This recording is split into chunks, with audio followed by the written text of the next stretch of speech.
wanted to be, we weren't going into this as being rock stars and partying and hooking up with women. It was more about being musicians. Michael Wilton.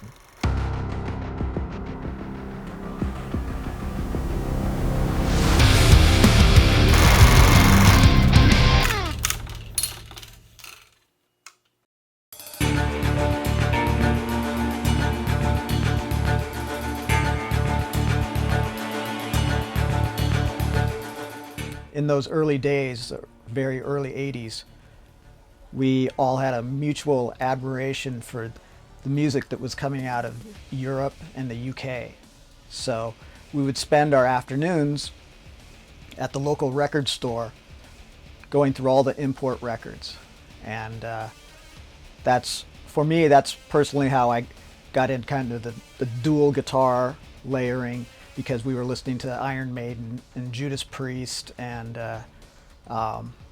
you know, heavy bands like Sabbath and everything that was coming out of there, except Tigers of Pantang. And it was, for us, and especially as a guitar player, you know, it was fun because everything that was happening at the time was like top 40 hit stuff. And, you know, we weren't into that. We wanted to get some guitars, have fun, play loud, and write meaningful music.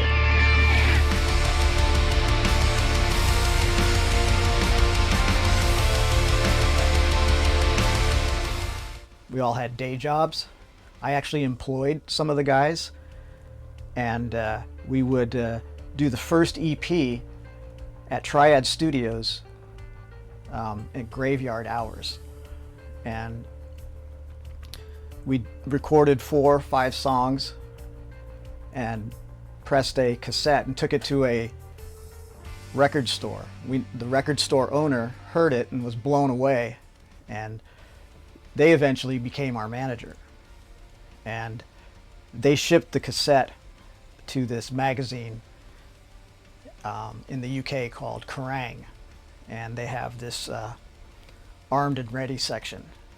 And I'm still at my day job, and all of a sudden we're getting phone calls. We're in the new Kerrang magazine, and then the local radio station was playing Queen of the Reich, and nobody would believe that it was us.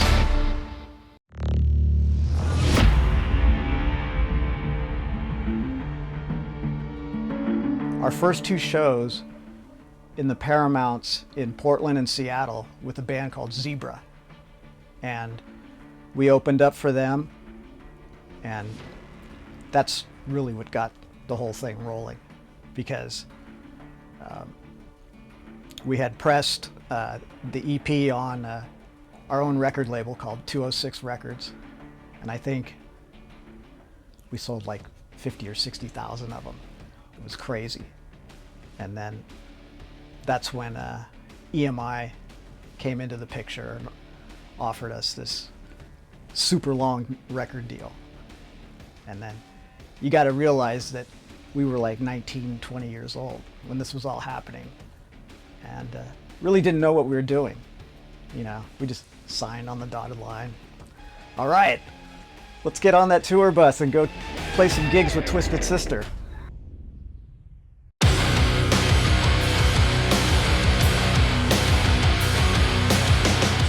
They shipped us off to London, England, to record our first full-length record, which was The Warning.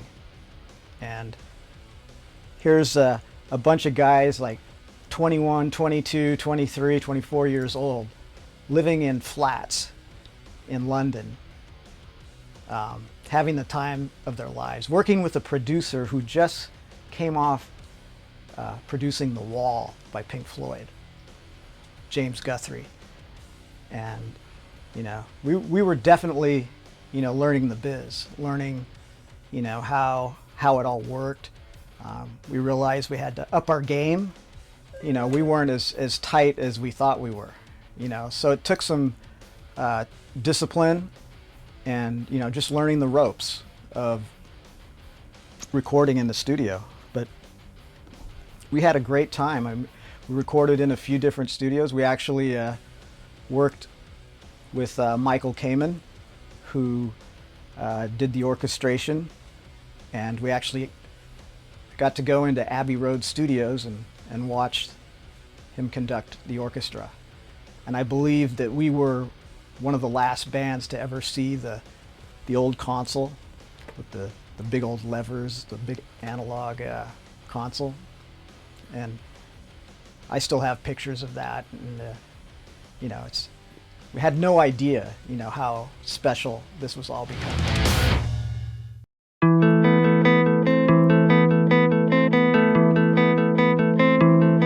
You know, we were able to play with bands like Iron Maiden.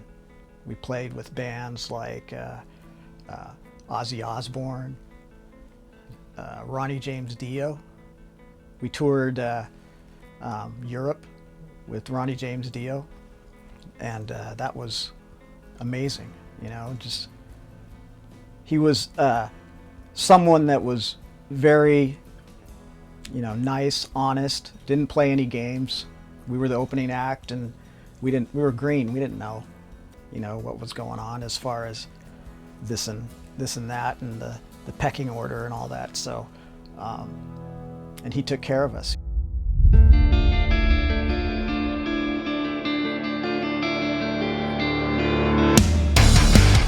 This was a very special time for the band because we were trying to discover our own identity. The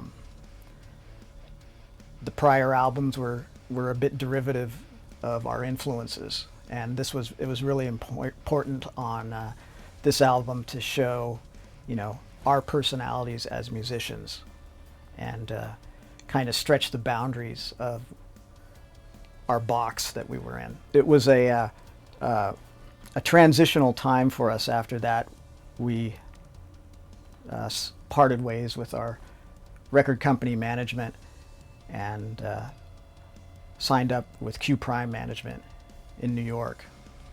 And they restructured all our deals, got us to record a conceptual album, and to tell the record label, you know, to leave us alone and just let us do our thing. And it was pretty ambitious. I think, you know, Jeff had a great story, and it was, you know, primarily Chris DeGarmo and myself that were, you know, bringing the riffs and the music and trying to, you know, fulfill a conceptual story. And it took a while, and it was an ambitious project, and we were very proud of it. And our management got us on a tour to open for Metallica, and, you know, things were really starting to happen for us. So, and what's important to know is, like, right around that era, the 88, 89, is when MTV started. And you know, we had kind of the same record sales on Operation Mindcrime, and then once the management got us to do a video, Eyes of a Stranger, off of Operation Mindcrime, and do a video, and it premiered on MTV, and that's when the game changed.